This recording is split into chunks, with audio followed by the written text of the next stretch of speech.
E aí, como que tá essa vida de mãe do Monark? Tá calma, Calma? tá tranquila. Como que foi a época lá que eu fui cancelado pra você?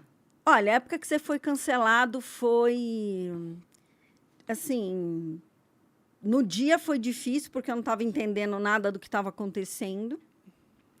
E aí, depois, eu limitei lá, né, o meu Instagram. Fechou? Eu limitei, né? Não fechei, não. Eu só não deixei as pessoas falarem, fazerem comentários.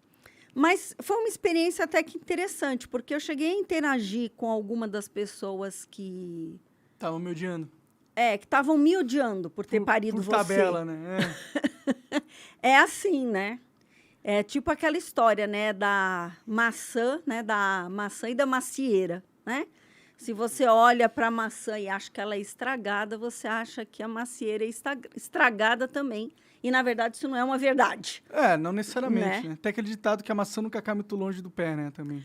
Tem, pois é. Mas Mas foi tranquilo, eu até conversei com algumas pessoas que e interagiram. o que eles falavam pra você naquela época lá? O que eles mandavam de mensagem? Então, acho que as pessoas falavam assim que eu tinha parido um nazista, um pária, né? Que então, portanto, eu era uma coisa horrorosa. Mas com alguns, eu conversei com umas 3 ou 4 pessoas que eu tive paciência, né? Uhum. E você sabe que elas saíram me pedindo desculpas? É mesmo? Verdade. Pô, então você tá com um bom poder de conversa aí, né? De persuasão, é exatamente. O que você falava pra elas terem chegado a pedir desculpa? Ué, eu perguntei como era a relação deles com a mãe deles, né? Falei sobre a questão do julgamento, Uhum. que as pessoas estão julgando algo que elas, na verdade, não conhecem. E que todo julgamento separa. Todo julgamento separa você da outra pessoa quando você julga. Você se recusa a olhar para aquela pessoa também como um ser humano que erra, assim como as mães também não são perfeitas, elas também erram. Mas, no fundo, todo mundo está procurando um caminho de ser feliz. E eu consegui com os homens, foi interessante, sabe? Com os homens, foi bem mais tranquilo.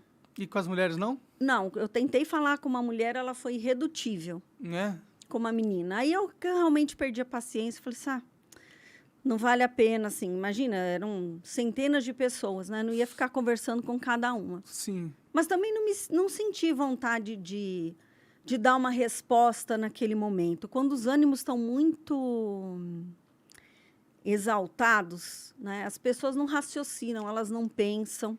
E muitas delas foram olhar, foram ver, né, o vídeo de uma forma mais pausada, com mais atenção, e viram que não era verdade aquilo que estava sendo dito. Sim. E como que foi, assim, o sentimento de ver que eu estava sendo escrachado pelo Jornal Nacional e essas coisas do tipo? Olha, eu não tenho um estômago muito forte, então eu não tive estômago para ver, assistir a reportagem? a As reportagem. reportagens? Eu realmente não tenho nervos para isso, né? Mas eu sei que, infelizmente, a mídia não está procurando a verdade. A mídia está procurando aquilo que... O dá sensacionalismo. clique, né? Está procurando o sensacionalismo, né? E eu acho que tem uma coisa que tem no meu coração, é que existe o Bruno, meu filho, que é o Bruno, e existe o Monark.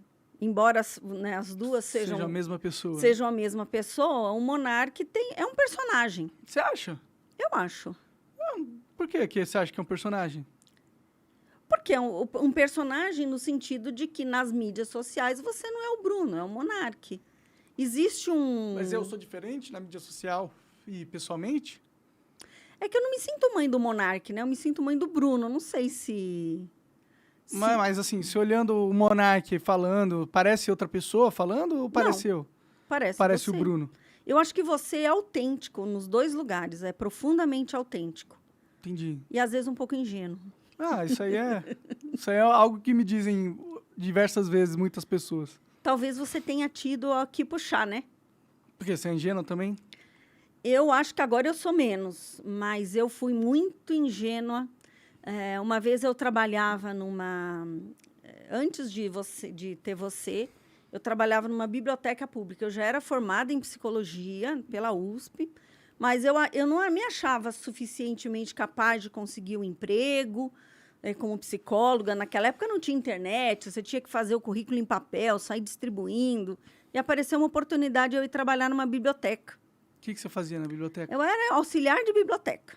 Aí tinha que organizar os livros e tal? Tinha que organizar os livros e atender o público, né? E naquela época tinha a bibliotecária que estava acima de mim e tinha chefe, né? Que estava acima da Que bibliotecária. estava acima da bibliotecária. E foi uma experiência interessante porque essa chefe, ela ainda não tinha experiência de ser chefe. Entendi. Né? Ela tinha pegado uma chefia pela primeira vez e tudo que a gente fazia, ela dizia assim, mas não era bem isso que eu queria. Aí a gente fazia de outro jeito, mas não era bem isso que eu queria. Mas ela não conseguia falar o que raios ela queria. Ela não conseguia falar o que ela queria. Aí um dia ela fez uma reunião, era uma mesa grande e tinha muito funcionário naquela biblioteca, muito funcionário. Foi na biblioteca de Veleiros, lá na Zona Sul. E ela chamava Maria Rita. Ela chama, né? Deve estar viva. Deve estar viva. Mas ela foi assim, naquele momento, ela reuniu todo mundo e ela perguntou qual era o problema. E eu falei. O problema era ela. Eu falei que o problema é que ela não sabia o que ela queria, né? E ela ficou muito, muito brava comigo, muito brava. E no serviço público, você não é demitido, você é colocado à disposição. E aí eu fui colocada à disposição, fui para uma outra biblioteca, antes passei por uma espécie de coordenadora, e aí ela disse para a coordenadora que ela estava me colocando à disposição porque eu não fazia nada, né? O que não era verdade. Mas eu falei, olha, não é verdade, mas também a minha opinião não importava. Só que eu fui colocada numa outra biblioteca. Depois de um tempo, eu saí, né, da biblioteca, acho que eu montei meu consultório, fui trabalhar com consultório.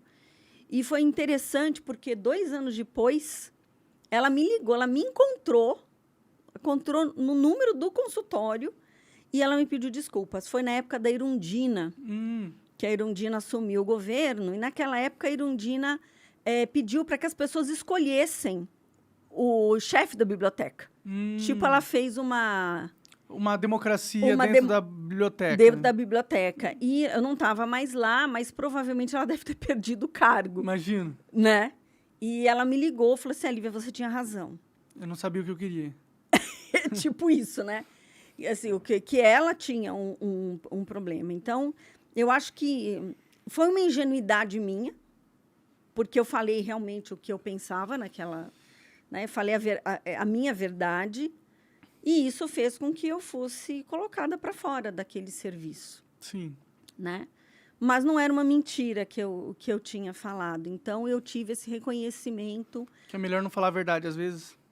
Não, eu tive o reconhecimento de que eu estava certa. Sim. Né? Mas eu passei por uma situação...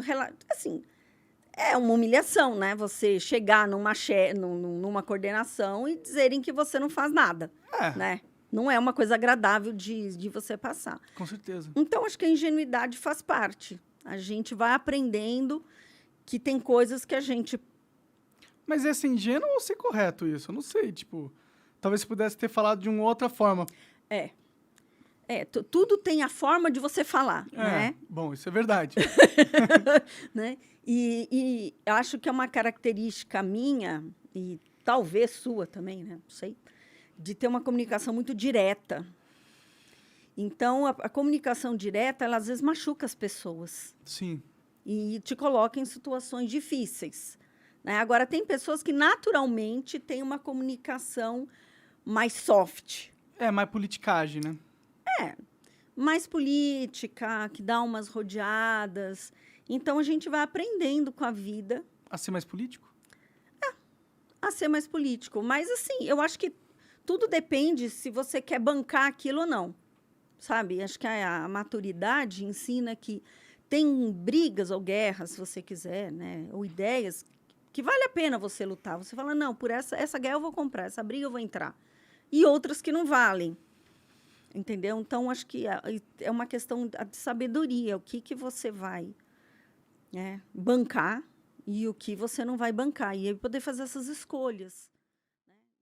Você acaba de assistir um corte do Monarch Talks. Agradeço demais, mas se você quiser ver o vídeo na íntegra e acompanhar ao vivo todas as transmissões, você tem que ir lá no rumble.com/monarch para não perder nada. Segue a gente lá.